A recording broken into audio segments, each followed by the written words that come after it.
Hey fighters, how you doing? Travis here from Carter Cow Capital, helping you fight for your financial freedom throughout the Forex market. And I'm here to give you 4 different correlations inside of the market that will help your trading immensely. I think that these 4 correlations have been proven time and time again over the course of many years, and it will end up increasing your chances to be able to make profits inside of the market. And with this being a teaching Thursday, I want to go ahead and talk about it now. So let's go ahead and get into it. The first one that you need to look at is the US dollar index, the USDX.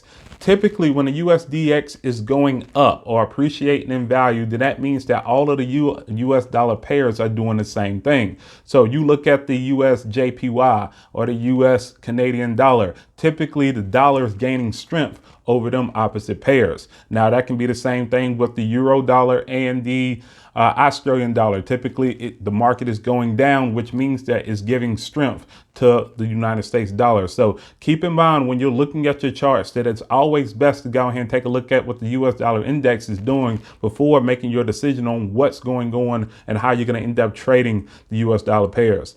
Now, the next one that I want to go ahead and get into is looking at oil. If you look at oil and you see if oil is actually going up, then typically the Canadian dollar is gaining strength. Now, if you end up seeing that, and once again, if you end up seeing that oil is actually going up, the Canadian dollar is gaining strength, you see that it's going down. Now, the same thing will end up happening with oil.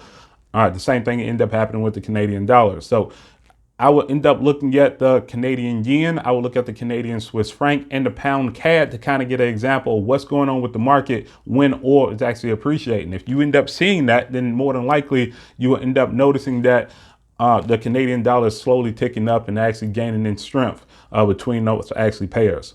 The third one that I want to end up talking about, and it actually ended up happening a couple of days ago, is what's going on with the stock market and what's going on with the Dow. If you look at if the stock market actually ends up taking a dive, the one currency that actually ends up doing well against that is the Japanese yen.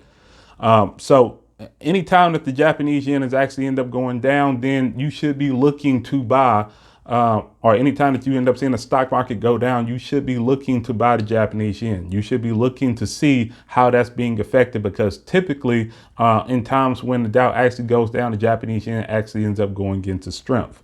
The last pair or the last correlation that you need to look at is what's going on with gold. And gold is kind of a twofer.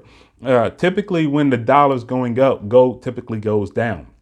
Or sometimes when the dollar is going down, gold typically goes up. But the better correlation to be able to take a look at is what's going on with that in the Australian dollar. Typically, when gold goes up, the Australian dollar typically goes up with it. Same thing if the gold goes down, the Australian dollar typically goes down with that. Once again, I'm going to end up having some links so you can be able to see that to kind of give an example on being able to do that. But if you end up looking at those 4 different things first before making a decision about where the market is actually going, then it will end up increasing your chances to be able to predict how the market is going to end up moving with that actual currency pair. Now, if I provided value for you in this video, please make sure that you end up liking, sharing, subscribing. And if there's any other correlations that you know and you want to be able to drop them down in the comment section, please make sure that you end up doing that so everyone can be able to learn while we're going through this in the community. Like always, thank you. Plan your trade, trade your plan. Y'all have a good one.